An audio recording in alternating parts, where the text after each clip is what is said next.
The power of discipline. Break free from weakness. Build a life you respect. Introduction. There's a version of you that exists somewhere beyond where you are right now. That version wakes up before the alarm goes off. That version does not scroll the phone for 40 minutes before getting out of bed. That version goes to the gym when it rains, when it is cold, when the motivation is completely gone. That version does the hard thing first. That version finishes what it starts. That version does not make excuses. That version does not negotiate with weakness.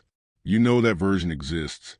You have felt it before, maybe in glimpses, maybe in short bursts where everything came together, and you're firing on all cylinders and life felt like something you were actually in control of.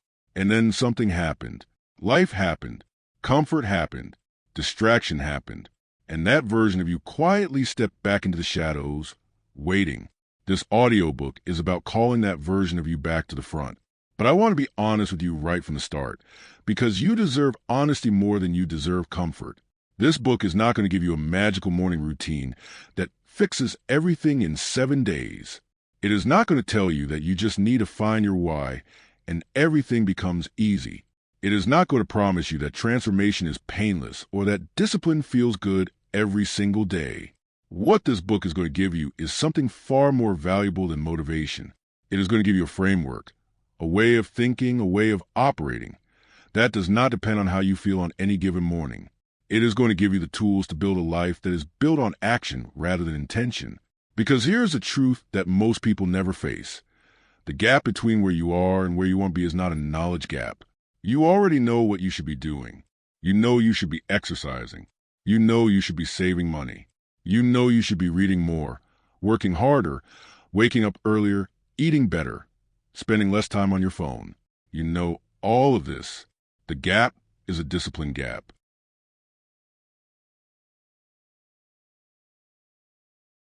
Chapter 1. The Truth About Discipline. What no one tells you. Most people have the wrong idea about discipline. When you ask the average person what discipline looks like, they will describe someone who is rigid, someone who never has fun, someone who follows a strict schedule down to the minute, who never sleeps in, who never eats a piece of cake, who treats life like one long military boot camp. They will describe discipline as a kind of punishment, a harsh, joyless way of living that trades happiness for productivity. And because of that image, a lot of people reject discipline before they ever truly try it. They associate with suffering, with restriction, with a life that feels more like a prison than a purpose. But here is what those people are missing. Here is the truth that changes everything when you finally understand it. Discipline is not the absence of freedom. Discipline is the source of it. Think about that for a moment. The most undisciplined people in the world are not free. They are slaves. Slaves to their impulses, slaves to distraction, slaves to whatever feels good in the moment. They cannot save money because they are a slave to spending. They cannot lose weight because they are a slave to food. They cannot build anything meaningful because they are a slave to comfort. They are constantly reacting to life instead of directing it. The disciplined person, on the other hand, has something that money cannot buy and no one can give you. They have the ability to choose. Not just in theory, but in practice. When a temptation arises, they can look at it and say, I see you, but you do not own me, and they walk away. That is not restriction. That is the purest form of freedom available to a human being. The second thing that most people misunderstand about discipline is that they think it is about willpower. We're going to talk about willpower a lot in this book, but I want to plant a seed right now. Willpower is one of the most overrated concepts in self-improvement.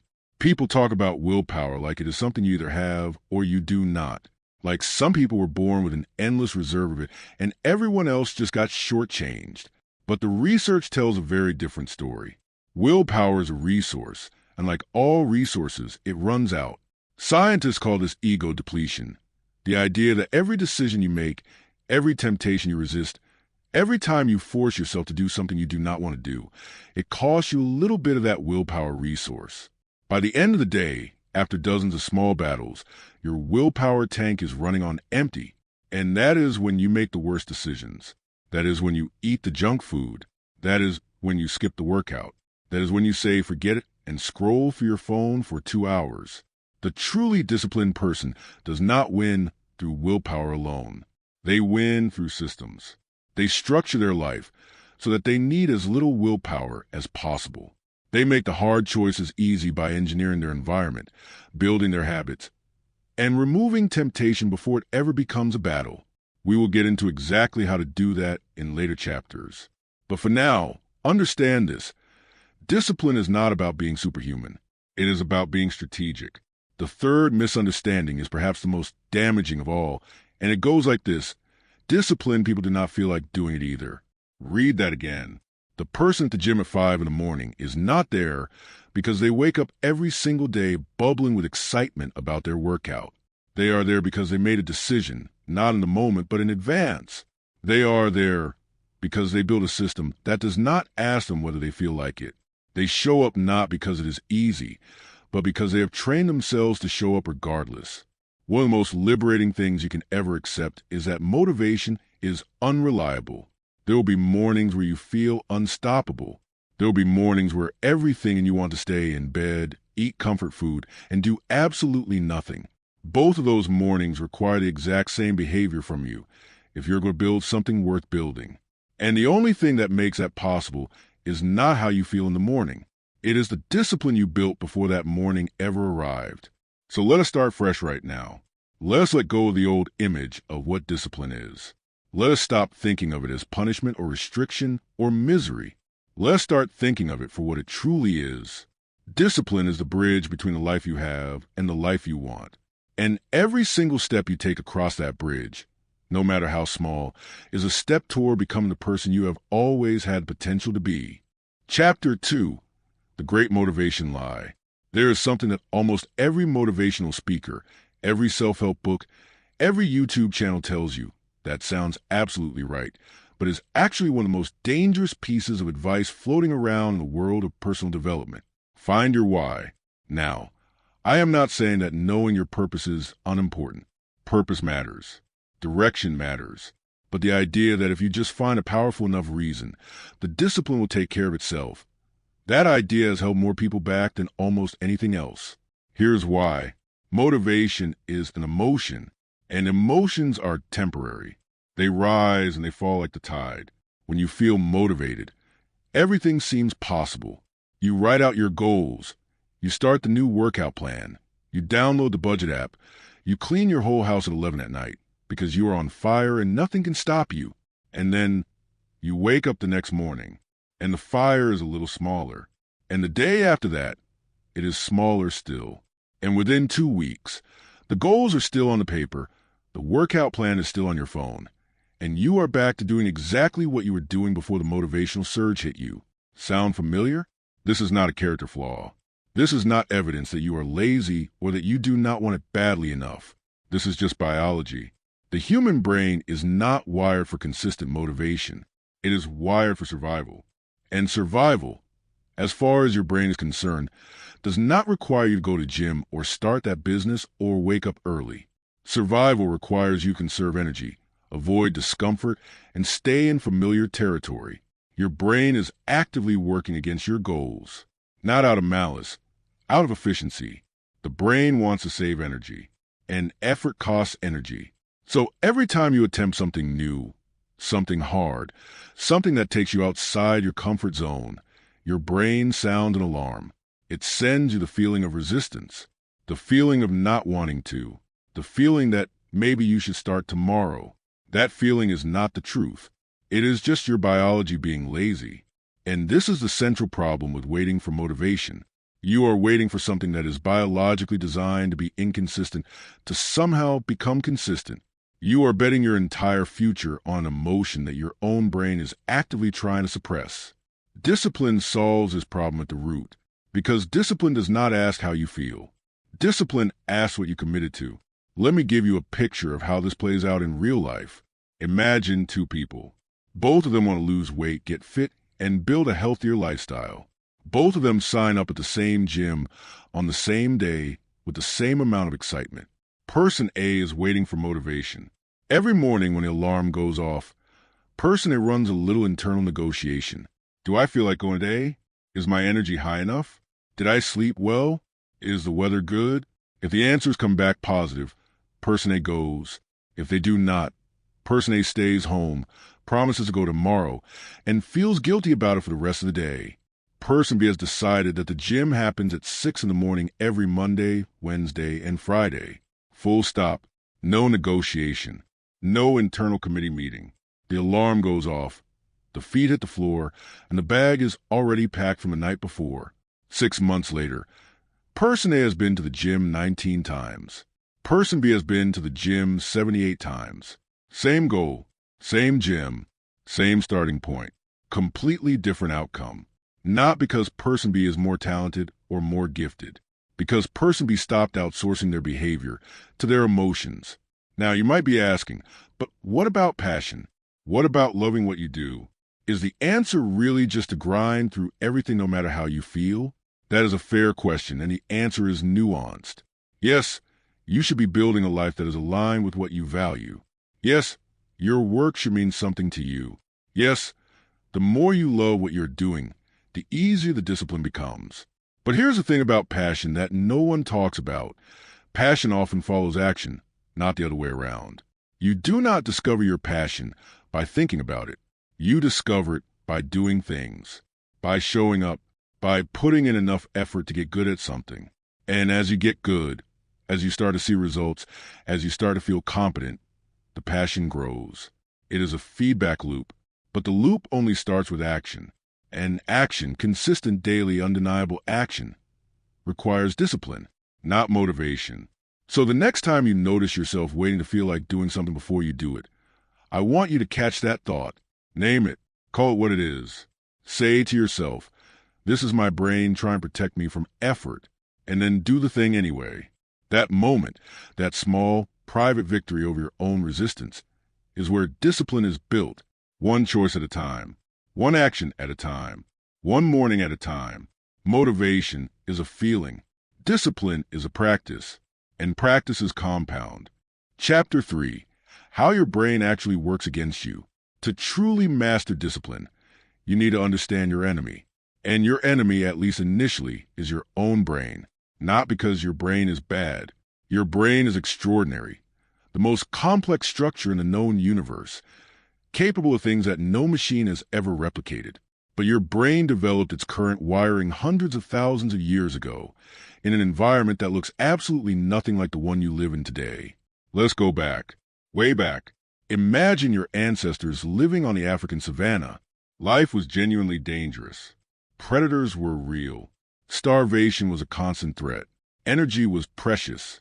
In that world, the brain developed several key strategies for survival. 3 of them are directly responsible for why discipline is hard. The first strategy, avoid effort whenever possible. In a world where you might need to run from a lion at any moment, conserving energy was essential. Burning calories on unnecessary activity was genuinely dangerous. So the brain evolved to resist effort, to seek the path of least resistance, to prefer rest over exertion whenever possible. In the modern world, where most of us are in no danger of starving and our biggest physical threat is traffic, this instinct is worse than useless. But it is still there, firing every single time you try to do something hard. The second strategy, seek immediate rewards over future ones. In a world with no refrigerators, no banks, and no guaranteed tomorrow, taking the reward now made perfect sense. An animal that waited for a future reward in an uncertain prehistoric world often did not survive to collect it. So the brain became wired to heavily prefer immediate pleasure over delayed gratification. When you know you should save money, but you spend it anyway. When you know you should eat healthy, but you eat junk food instead. That is this ancient wiring running on modern hardware. The reward now is vivid, tangible, and immediate. The reward later, the savings account, the healthy body, is abstract and distant. And your ancient brain has no idea how to properly value something it cannot see or touch right now.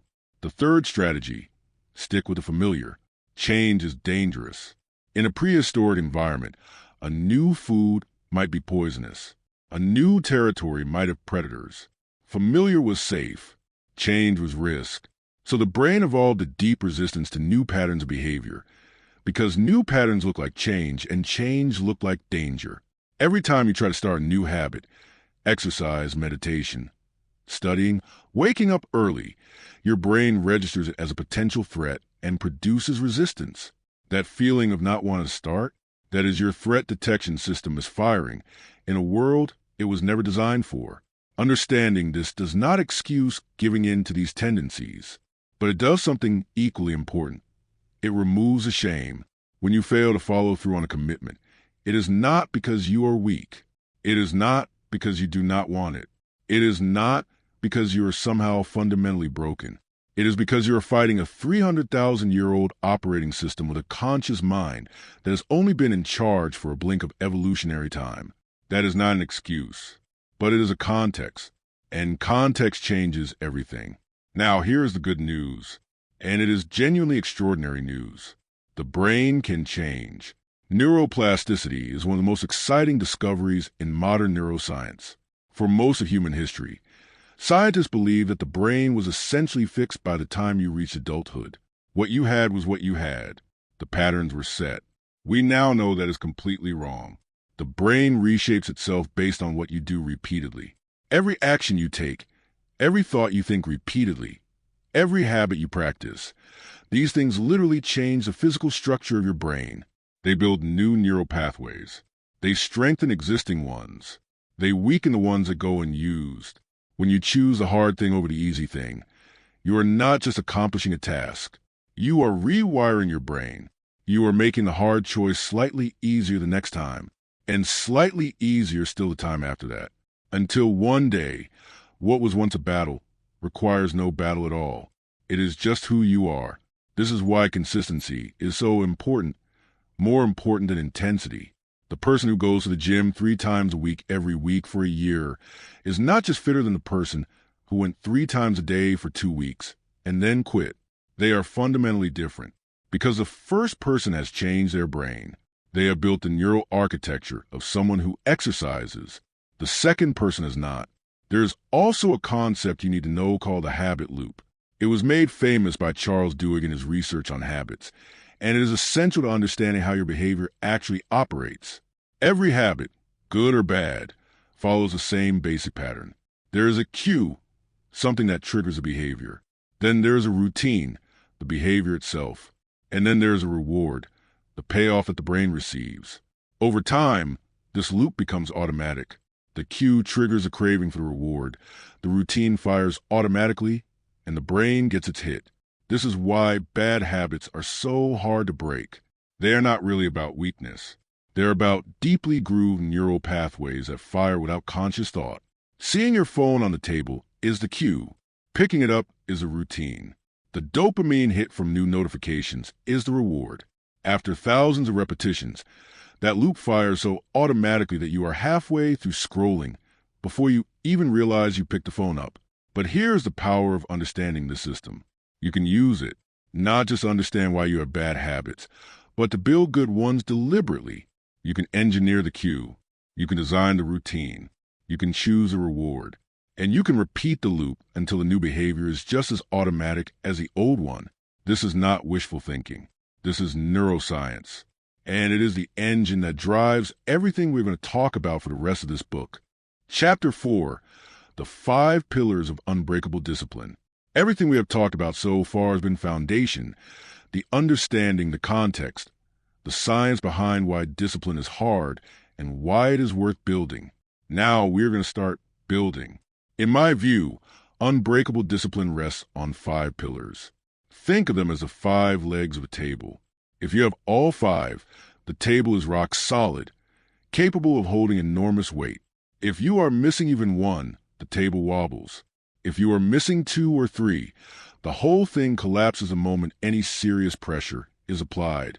The 5 pillars are clarity, systems, identity, environment, and accountability. Let us walk through each one. Pillar 1, clarity. You cannot build discipline toward a goal you have not clearly defined. This sounds obvious, but you will be stunned by how many people are operating on vague intentions rather than clear commitments.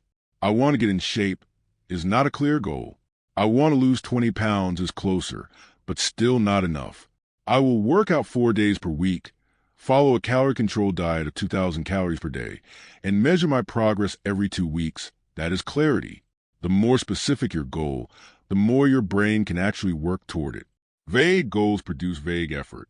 Clear goals produce directed, consistent, measurable effort.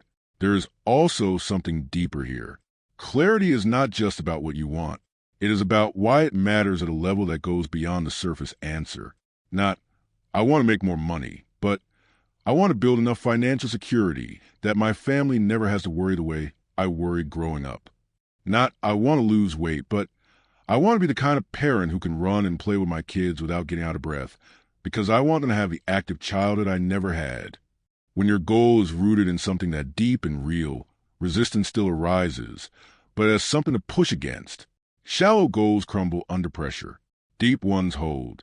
Pillar 2, systems. Motivation gets you started. Systems keep you going. A system is a structure you build around behavior, so that it requires less decision-making, less willpower, and less mental energy to do than to not do. The more you can automate your good behaviors and make your bad behaviors inconvenient, the less your success depends on how you feel on any given day. We will build out a full daily system in the next chapter. But for now, the key concept is this. Every time you have to decide whether to do a good habit, you create an opportunity to choose not to. Every time you automate that decision, by making it a non-negotiable part of your day, by preparing in advance, by building an environment that supports it, you remove that opportunity for failure. The system is your safety net on the days when your motivation is nowhere to be found. Pillar 3, identity. This is perhaps the most powerful pillar and the most underutilized. Most people set goals based on outcomes. They say, I want to lose 20 pounds. I want to make $100,000. I want to run a marathon. These are outcome-based goals, and there is nothing inherently wrong with them, but they miss something critical. Behavior change at last comes not from what you want to achieve, but from who you believe you are. Let me say that again. Lasting behavior change comes from identity. When someone who smokes decides to quit, there are two ways it can go. One person says, I am trying to quit smoking. The other person says, I am not a smoker. Those are not the same statement. The first person is fighting their identity with every cigarette they refuse. The second person is simply acting in alignment with who they already are. If you want to build discipline around health, stop saying, I am trying to get fit.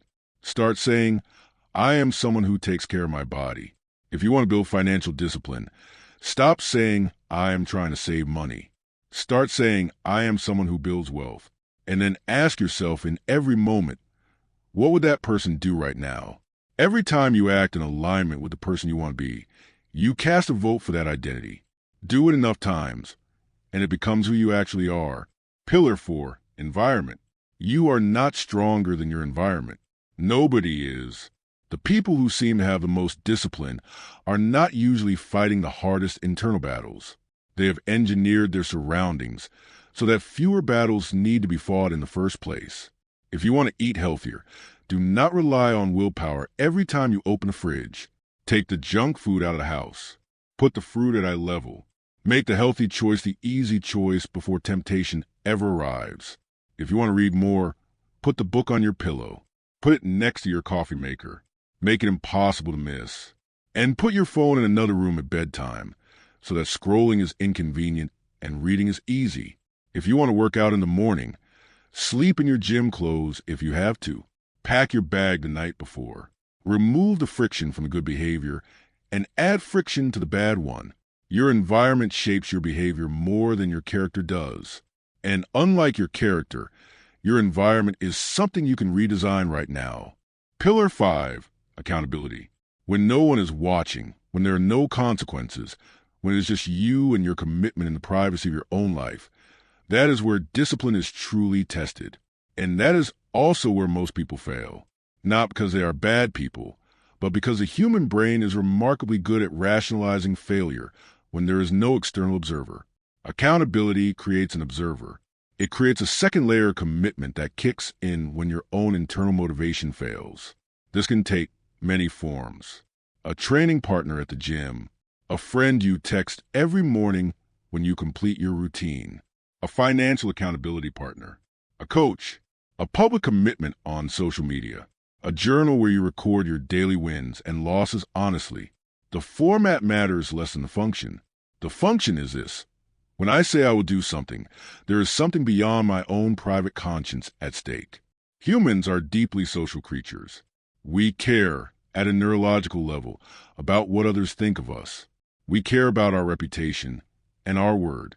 Accountability leverages that social instinct in service of your goals. It is not weakness. It is wisdom. These 5 pillars, clarity, systems, identity, environment, and accountability, are the foundation of everything that comes next. Chapter 5, Building Your Daily System. The most successful, disciplined people in the world all have one thing in common, and it is not that they are smarter, luckier, or more talented than everyone else. It is that their days are not random. They do not wake up and wonder what to do next. They do not let the day happen to them. They have a structure, a daily system, that produces consistent results regardless of mood, circumstances, or energy level. Your daily system is not a rigid, joy-killing schedule that leaves no room for spontaneity. It is a framework of non-negotiables, the key behaviors that, when done consistently, move you toward everything you want. Let us build one. The morning block. How you start your day matters enormously, not because there is any magic in morning specifically, but because the first behaviors of your day set the tone for everything that follows. A morning that begins with discipline tends to produce a day that operates with discipline. A morning that begins with 30 minutes of mindless scrolling tends to produce a day that feels scattered and reactive. Your morning block does not need to be long. It does not need to be elaborate, but it needs to be consistent and intentional. A strong morning block typically includes 3 things: physical activation, mental preparation, and the most important work. Physical activation means moving your body, not necessarily a full workout, though that is excellent if you can manage it. Even 10 minutes of stretching, a short walk, or a few sets of push-ups counts. The goal is to wake the body up, get blood flowing, and signal to your brain that you are in go mode. Mental preparation means spending a few minutes getting clear on the day ahead. This could be through journaling, reviewing your goals, reading something that sets the right tone, or simply sitting quietly and deciding what kind of day you intend to have. Most people start the day in reactive mode, responding to whatever notifications and demands show up first. Mental preparation puts you in proactive mode. You decide what the day is about before anyone else gets to tell you. The most important work means doing your highest priority task early. This is sometimes called eating the frog, doing the thing you most want to avoid, the thing that matters the most, before anything else. Why? Because willpower and focus are at their highest in the morning for most people, and because every hour you delay the important work gives the unimportant work a chance to fill your day. The work block. Your work block is where the actual output of your discipline becomes visible. This is where the goals get built, brick by brick. For your work block to be productive, it needs to be protected. That means distractions are managed. The phone is on silent or in another room. Social media is closed. Notifications are off. You have a clear task in front of you and a set amount of time to do it. There's a method called time blocking that is enormously effective here. Instead of working from a to-do list and picking tasks randomly, you schedule specific tasks into specific time slots. The 9 to 10:30 slot is for creative work. The 2 to 3 slot is for email and communication. The 4 to 5 slot is for planning tomorrow. When you time block, you treat your time like appointments. You do not cancel appointments with yourself any more than you would cancel a meeting with someone important. Your time is the most valuable resource you have. Protect it like it is. The evening block.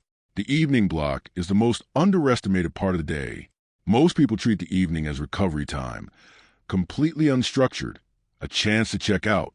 And there is nothing wrong with rest. Rest is essential. But the evening also contains the seeds of tomorrow. A powerful evening block includes 3 elements: review, prepare, and recharge. Review means taking a brief look at how your day went. Did you complete what you set out to do? Did you act in alignment with your values? Where did you fall short? Not to beat yourself up, to learn. Honest self-assessment is one of the most powerful tools for growth that almost nobody uses. Prepare means setting yourself up for tomorrow. Pack the gym bag. Prepare the meals. Review tomorrow's schedule. Lay out the clothes. Write down the top 3 priorities for the next day. Every minute you spend preparing the night before saves 5 minutes of friction in the morning when your willpower is freshly loaded but your brain is still warming up. Recharge means giving yourself real rest, not passive scrolling, which the research shows does not actually restore your mental energy. Real rest, meaningful conversation, reading for pleasure, a walk in the fresh air, time with people you love, or simply early sleep. Sleep is not laziness. Sleep is where the brain consolidates learning, repairs the body, and resets the willpower resources that tomorrow requires. Your daily system is the single most practical thing you can implement from this book. It does not matter if you only implement 3 of the things I mentioned, or 5, or all of them. What matters is that you start building structure, because structure is the scaffolding of discipline. And without it, everything else is just intention. Chapter 6, The War on Distraction. We need to talk about the thing that is quietly destroying more potential, more goals, more lives than almost anything else. Distraction. Not distraction the old sense. A neighbor coming over unannounced, a long phone call, a loud environment. Those distractions are annoying but manageable. The distraction I am talking about is designed. It is engineered. It is built by some of the most brilliant minds and the most powerful technology companies in the world, and it is pointed directly at your attention 24 hours a day. Your phone is not a neutral tool. Every notification, every red badge, every scroll, every autoplay video, these are not accidents. They are the product of billions of dollars in research and development aimed at one goal, keeping you on the screen for one more minute. Because your attention is their product. The more of it they capture, the more valuable they become. This is not a conspiracy theory. This is business. And understanding it is the first step to reclaiming your attention. Because here is what is really at stake. It is not just the time you spend scrolling, though that alone is staggering. The average person spends over 4 hours per day on their phone. Over a lifetime, that is more than 11 years. 11 years. Think about what you could build with 11 years of focused effort. But the deeper cost is not even the time. It is the attention residue. Research by computer scientist Gloria Mark at the University of California found that after an interruption, it takes an average of 23 minutes for a person to fully return to the task they were working on. 23 minutes. And this happens every single time a notification pops up, every single time you check your phone, every single time you break focus. This means that in a day full of interruptions, you are never fully focused on anything. You are constantly half present, physically in a room, mentally scattered across a dozen different threads of unfinished attention. Deep work, the kind of focused, uninterrupted concentration that produces genuine results, is becoming rare, and rare things are valuable. The person who can sit down, eliminate distraction, and focus completely on important work for 2 to 4 hours per day has an almost unfair advantage over the majority of people who can barely manage 20 minutes without reaching for their phone. So, how do you win this war? There are 4 strategies that make an enormous difference. Strategy 1. Create phone-free zones and times. Your phone does not need to be in the bedroom. It does not need to be at the dinner table. It does not need to be in the room when you are doing your most important work. Designate specific zones and specific times where the phone simply does not exist. This is not extreme. It is sane. Strategy 2. Turn off notifications, not just for social media. For everything except actual calls and perhaps messages from a handful of people who need to reach you in an emergency. Every notification is a small hijacking of your attention. Remove the hijackers. Strategy 3. Use single tasking instead of multitasking. Despite what we've been told for decades, multitasking is a myth for cognitive work. What you are actually doing when you multitask is rapidly switching between tasks, and each switch costs you focus and energy. Pick one thing, do it fully, then move to the next. Strategy 4. Build a distraction log. This is a simple but powerful tool. Keep a piece of paper next to you when you work. Every time a distracting thought arises, I should check Instagram. I wonder what the weather is. I need to text so-and-so. Write it on the paper instead of acting on it. This satisfies the urge enough that it stops interrupting you, and it gives you a clear record at the end of the day of everything that tried to pull you away from your work. The war on distraction is ongoing. You will not win it once and have it over. Every day, new battles arise. But every day you choose focus over distraction, you are building capacity for deeper concentration, better work, and more meaningful results. Protect your attention like your life depends on it, because your life, the life you are trying to build, genuinely does. Chapter 7. Discipline and your physical body. Everything we have talked about so far lives in the mind. But discipline is not just a mental game. It is a physical one. And your body is either supporting your discipline or undermining it, whether you pay attention to it or not. Let me be direct. You cannot build a truly disciplined life on an undisciplined body. The two are inseparable. Your physical state determines your mental state to a degree that most people dramatically underestimate. Sleep deprivation does not just make you tired. It reduces your prefrontal cortex function, which is a part of the brain responsible for decision-making, impulse control, and long-term thinking. In other words, when you do not sleep enough, you literally lose access to the mental hardware you need for discipline. Poor nutrition does not just make you sluggish. It destabilizes your blood sugar, which creates mood swings, brain fog, and cravings that make good decisions much harder to make. A body running on processed food and sugar is fighting against you every time you try to think clearly or resist temptation. Physical inactivity does not just hurt your fitness. It reduces the production of dopamine, serotonin, and endorphins, the neurotransmitters that regulate mood, motivation, and the ability to experience reward and pleasure. The person who does not move their body is, at a chemical level, more prone to low mood, low motivation, and reduced willpower. The flip side is equally powerful. When you exercise regularly, sleep consistently, and eat in a way that fuels your brain and body, everything becomes easier, not because your goals changed, but because your instrument improved. You are now making decisions with a brain that is better fed, better rested, and better supplied with the neurochemicals that support focus, willpower, and emotional regulation. Exercise deserves special attention here because its benefits go so far beyond fitness. Regular physical exercise has been shown to increase the size of the hippocampus, the brain region responsible for learning and memory. It has been shown to reduce anxiety and depression as effectively as medication in some studies. It releases brain-derived neurotrophic factor, sometimes called fertilizer for the brain, which supports the growth of new neurons and neural connections. It improves sleep quality, which feeds back into everything else. And it builds something even more essential, evidence that you can do hard things. Every time you complete a workout that you did not want to do, you are not just improving your body, you are proving something to yourself. You are accumulating a track record of showing up when it is hard, and that track record becomes a foundation of confidence. Not the fake confidence of telling yourself positive affirmations, but the real, earned confidence that comes from actual hard-won behavior. This is why so many people who have transformed their lives point to fitness as a gateway. Not because fitness is more important than finances or relationships or career, but because the practice of physical discipline transfers to everything else. Once you have proven to yourself that you can get out of bed when you do not want to and do something physically demanding, and do it consistently, nothing seems as impossible anymore. Sleep is the other physical pillar that deserves your full attention. Our culture has a complicated relationship with sleep. We celebrate busyness and sleep deprivation as badges of honor. We say things like, "I will sleep when I am dead," as if sacrificing sleep is evidence of commitment.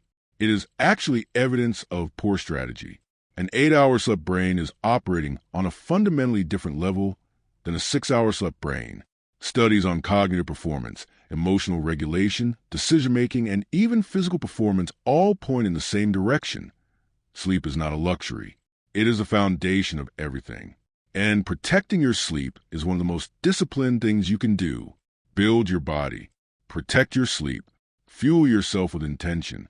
Your mind will follow. Chapter 8. Emotional Discipline. Mastering your inner world. You can have the best system in the world. You can have a perfect morning routine, a distraction-free work environment, a solid exercise regimen, and 8 hours of quality sleep every night. And one bad emotional experience, one fight with a loved one, one professional setback, one moment of deep self-doubt can dismantle everything in an afternoon. This is why emotional discipline is not optional. It is not the soft, secondary part of the conversation about discipline. It is the core of it, because the hardest battles you will ever fight will not be at the gym or at the office. They will be inside your own head. Let us start with the most common emotional enemy of discipline, the feeling of overwhelm. Overwhelm is the experience of looking at everything you need to do, everything you want to achieve, everything that is not yet done or not yet right, and feeling completely paralyzed. It is a feeling that the mountain is too high, the gap too wide, the list too long. And overwhelm is sneaky because it disguises itself as productivity. You feel overwhelmed, so you make more lists, you reorganize your workspace, you plan out the next 6 months in your journal. You watch more videos about goal setting and success habits. You do everything except the actual work that would reduce the overwhelm. The cure for overwhelm is almost brutally simple. Pick one thing, not the most important thing on the list, not the optimal next step, not the thing you've been putting off, though any of those might qualify. Just one thing you can do in the next 30 minutes that moves you forward. And do it. Not everything, not the whole mountain, just one step. Momentum is the antidote to overwhelm, and you can only build momentum by starting. The second emotional enemy is fear. Specifically, the fear of failure. Fear of failure is perhaps the single most powerful brake on human potential that exists. It keeps talented people from starting. It keeps started people from finishing. It keeps finished people from sharing. It whispers that if you do not try, you cannot fail. And technically, that whisper's right. But the cost of that protection is catastrophic. A life lived within boundaries so tight that you never find out what you were actually capable of. Here's a reframe that changes everything about fear. Failure is not the opposite of success. Failure is part of success. Every single person who has ever built something meaningful has failed along the way, not in spite of their greatness, but often because of their willingness to risk failure, that greatness was even possible. The path to mastery is paved with failure. Every skill you have today was preceded by incompetence. Every success you have is built on at least one previous version that did not work. The question to ask is not, what if I fail? The question is, what is the cost of not trying? And when you honestly answer that question, fear often loses much of its power. The third emotional challenge is self-talk. Specifically, the internal narration that runs constantly in the background of your conscious experience. Most people have a remarkably harsh inner voice. It points out every mistake, magnifies every shortcoming, and reminds you of every time you have tried and failed before. Left unchecked, this voice becomes a constant stream of evidence against yourself, a prosecutor who never rests and never offers a defense. Emotional discipline does not mean silencing this voice with forced positivity. That rarely works and often backfires. Instead, it means developing the ability to observe the voice without being controlled by it. When the inner critic says, "You are never going to make it," emotional discipline says, "Interesting. I notice I'm having that thought." Then it chooses what to do next based on values rather than fear. This is a fundamental shift from being run by your emotions to observing them. You are not your thoughts. You are the awareness behind your thoughts. And from that place of awareness, you can choose. That choice, the choice of response over reaction, of intention over impulse, is the purest expression of human discipline, and it is available to you in every single moment of every single day. Chapter 9, Discipline in Relationships and Social Life. No one builds their life alone. Everything you are working toward exists inside a web of relationships: family, friends, colleagues, partners, mentors, and community. And those relationships either support your discipline or undermine it. This is a chapter that a lot of people skip in conversations about self-improvement because it feels uncomfortable. It feels uncomfortable because it forces you to look honestly at the people around you and ask a hard question. Is this relationship building me up or pulling me down? That is not a selfish question. It is an honest one. And the inability to answer it honestly is one of the most common reasons why people make genuine progress toward their goals and then slip backward over and over again without understanding why. Let's talk about social contagion first, because it is more powerful than most people realize. Research in social psychology has consistently shown that your behaviors, habits, and even your attitudes are significantly influenced by the people you spend the most time with. This is not a metaphor. It is measurable. Studies show that you are more likely to be overweight if your close friends are overweight, not because you share genes or a kitchen, but because social networks transmit norms. What seems normal to the people around you begins to seem normal to you. Their standards become your standards. Their expectations become your expectations. This works both ways. Spending time with people who are disciplined, who have high standards, who push themselves and take their goals seriously, that energy is contagious. It raises your sense of what is possible and what is acceptable. It creates social proof that the life you're trying to build is real and achievable.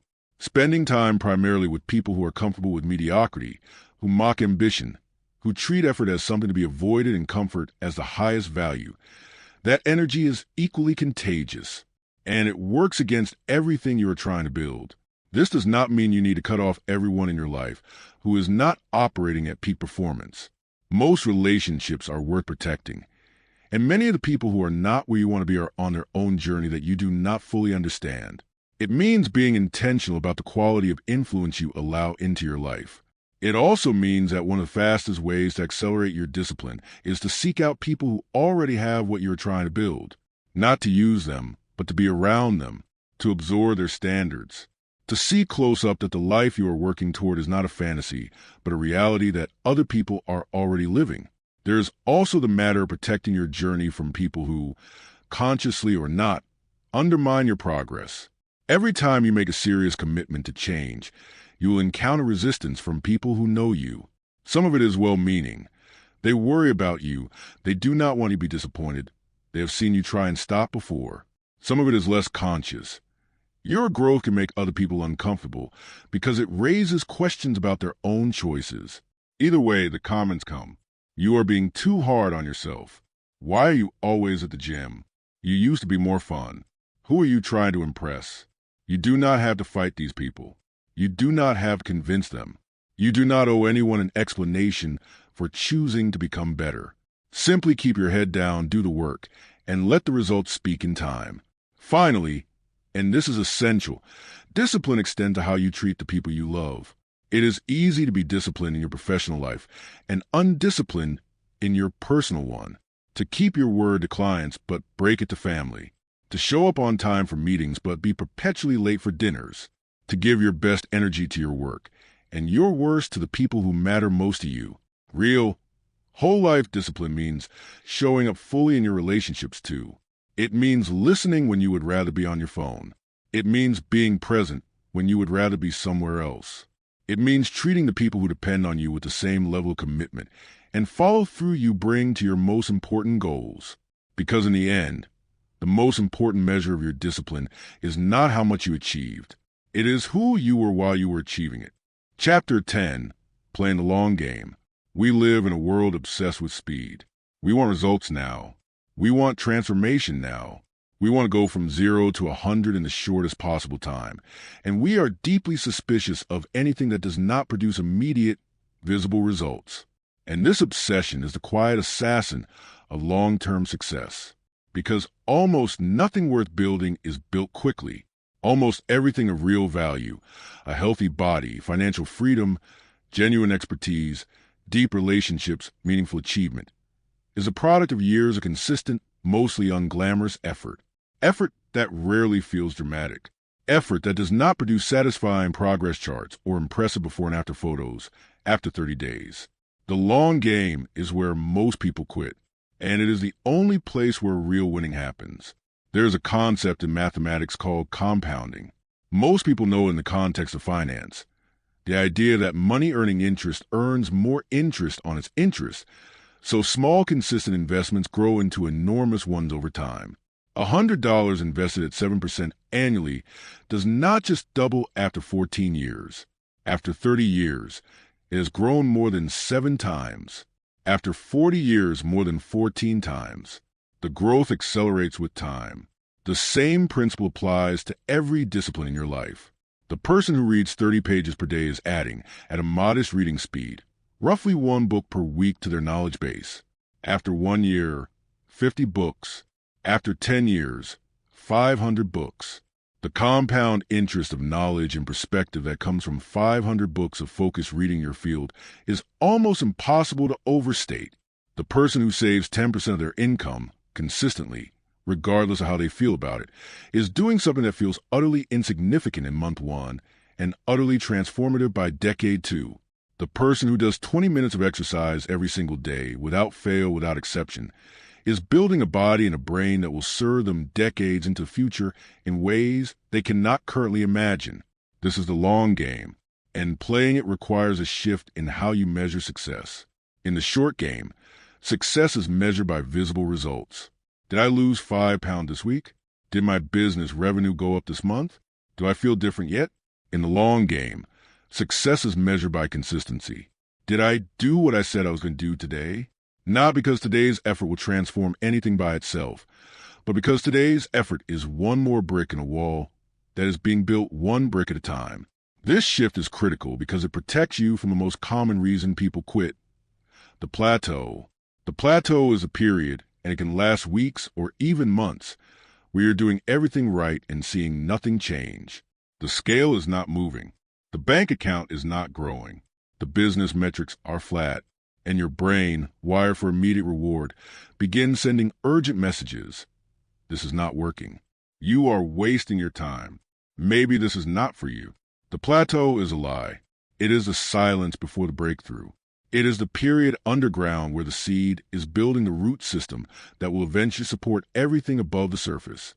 And the people who push through it, who keep showing up even when nothing seems to be happening, are the ones who wake up one day and find that everything has changed.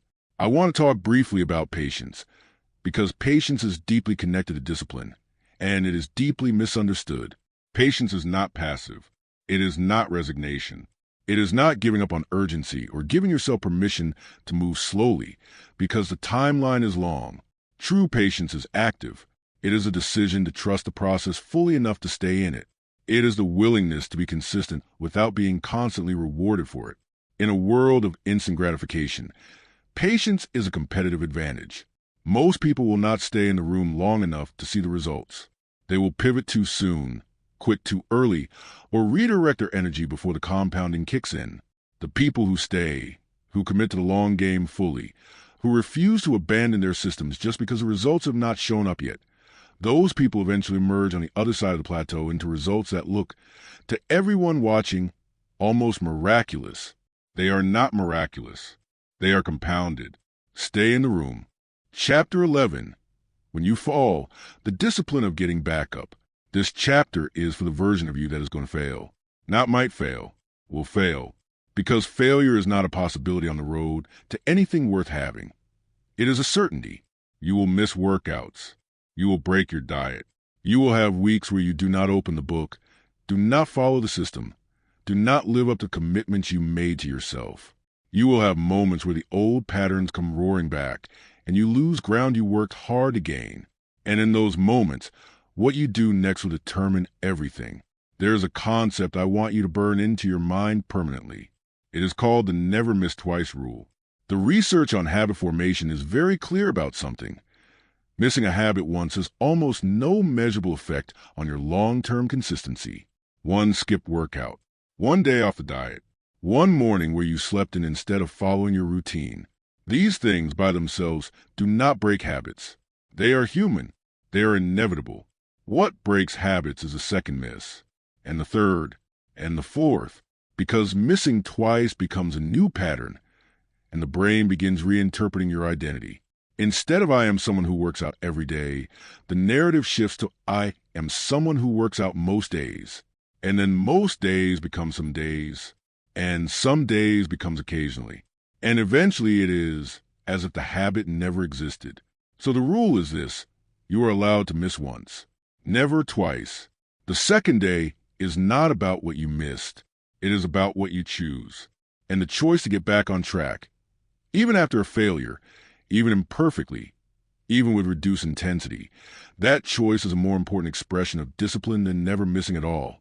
Because never missing at all is not realistic. What is realistic? What separates the people who build lasting change from the people who cycle endlessly through starts and stops is the ability to fail and respond to failure not with collapse, but with recommitment. There's also the matter of how you talk to yourself when you fail. Most people treat their setbacks with a kind of brutal self-criticism that they would never apply to anyone they loved. If a close friend told you they had a rough week and fell off their healthy eating plan, you would not say, "You are pathetic. You have no willpower. You are never going to change." Of course you would not. You would offer empathy, perspective, and encouragement. But when the failure is your own, the inner critic comes out swinging. And paradoxically, that harshness does not produce better performance. It produces shame. And shame, unlike guilt, does not motivate. Shame paralyzes. It makes you want to hide from the behavior, not fix it. Self-compassion, not self-pity, not excuse-making, but genuine kindness toward yourself in moment of failure is one of the most evidence-backed predictors of long-term resilience and persistence. People who treat themselves with compassion after failures are more likely to try again, more likely to course correct, more likely to eventually succeed.